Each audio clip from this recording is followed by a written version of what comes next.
2007 yang lalu, ada seorang pendeta berinisial IR di Jayapura, Papua, menulis di kolom kontak pembaca rubrik konsultasi Alkitabiah, tabloid Gloria Jawa Post Group yang saya asuh. Ia meminta kepada saya untuk menjelaskan kata Ibrani Mahmadin yang tertulis di dalam kitab Kidung Agung 5 ayat 16. Berhubung saat itu di Jayapura tersiar informasi bahwa kata Mahmadim itu menubuatkan kedatangan seorang nabi di luar Alkitab, yaitu Nabi Muhammad. Sehingga jemaatnya bertanya-tanya, bingung antara percaya dan tidak percaya. Tetapi sudah ada yang sampai meninggalkan iman Kristen. Karena itu, pada tabloid Gloria edisi 343, minggu ketiga, bulan Maret 2007, saya menuliskan hasil telaah saya tentang hal tersebut. Dalam perjalanan waktu, tidak hanya di Papua, melainkan juga di tempat-tempat lain di tanah air. Karena itu, pada kesempatan ini, saya menjelaskan lagi secara ringkas hal yang sesungguhnya tentang kata Mahmadim itu. Pertama, tentang teks kata Mahmadim. Adapun teks dari kata Mahmadim di dalam kitab Kidung Agung 5 ayat 16 itu secara utuh berbunyi, Hikbo mamtakim wakulwo Mahamadim zeh bodi waseh rai banwot Yerusalem, yang terjemahan bebasnya berbunyi, teramat manis tutur katanya, segala sesuatu padanya menarik. Inilah kekasihku, inilah sahabatku, oh putri-putri Yerusalem. Nah, penting untuk diketahui bahwa kitab Kidung Agung, baik secara menyeluruh maupun secara khusus pada pasal 5 ayat 16, ini ditulis oleh Raja Salomo atau Sulaiman bukanlah merupakan nubuat, melainkan syair-syair pujian yang adalah salah satu dari Megillot atau kelima gulungan kitab pesta bersama kitab pengkhotbah, kitab ratapan, kitab Rut, dan kitab Ester, di mana secara khusus kitab Kidung Agung dibacakan pada setiap hari raya Pesah atau Paskah Yahudi, yaitu pesta memperingati bebasnya bangsa Israel dari perhambaan di negeri Mesir. Kedua, konteks.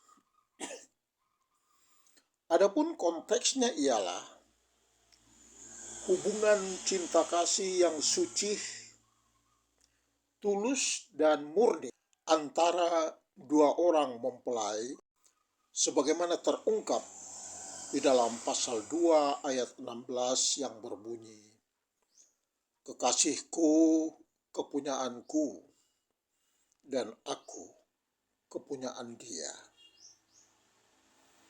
Juga pada pasal 6 ayat 13.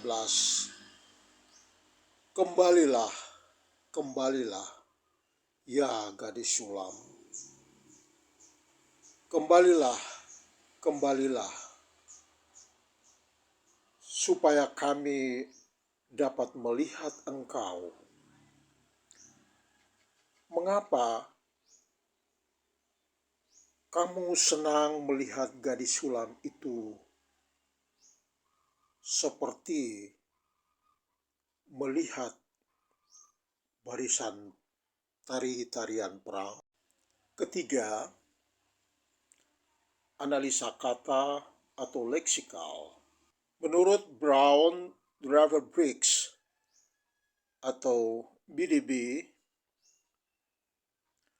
kata Muhammadin berasal dari akar kata hamad yang merupakan kata benda BDB 326 yang artinya desire atau hasrat, keinginan. Salah satu penggunaan kata hamad yaitu di dalam Yesaya 1 ayat 29. Kamu akan mendapat malu karena pohon-pohon keramat yang kamu inginkan. Nah, ketika kata benda hamad ini mendapat imbuhan berupa awalan ma, maka menjadi mahmad yang artinya desirable thing, hal yang diinginkan. Dan ketika ditambah imbuhan akhiran im lagi, maka menjadi mahmadim yang artinya desirable things, hal-hal yang diinginkan. Maksudnya ialah hal-hal pada diri Salomo yang menjadikan ia diinginkan oleh gadis sulam. Sebagaimana gadis sulam selaku mempelai perempuan memberikan pujian-pujiannya kepada Salomo selaku mempelai laki-laki di hadapan putri-putri Yerusalem yang demikian. Kulitnya putih bersih dan merah cerah. Ayat ke-10. Kepalanya bagaikan emas murni. Ayat 11. Rambutnya mengombak. Ayat 11. Matanya bagaikan merpati bermandi dalam susu. Ayat 12. Pipinya bagaikan bedeng rempah-rempah. Ayat 13. Tangannya bagaikan bundaran emas berhiaskan permata Tarsus. Ayat 14a. Tubuhnya bagaikan ukiran dari gading bertabur batu nilam. 14b. Kakinya bagaikan tiang-tiang marmer putih. Ayat 15a.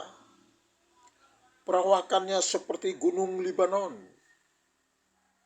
Ayat 15b. Dan kata-katanya manis semata. Segala sesuatu punyanya menarik. Muhammadin. Ayat ke-16.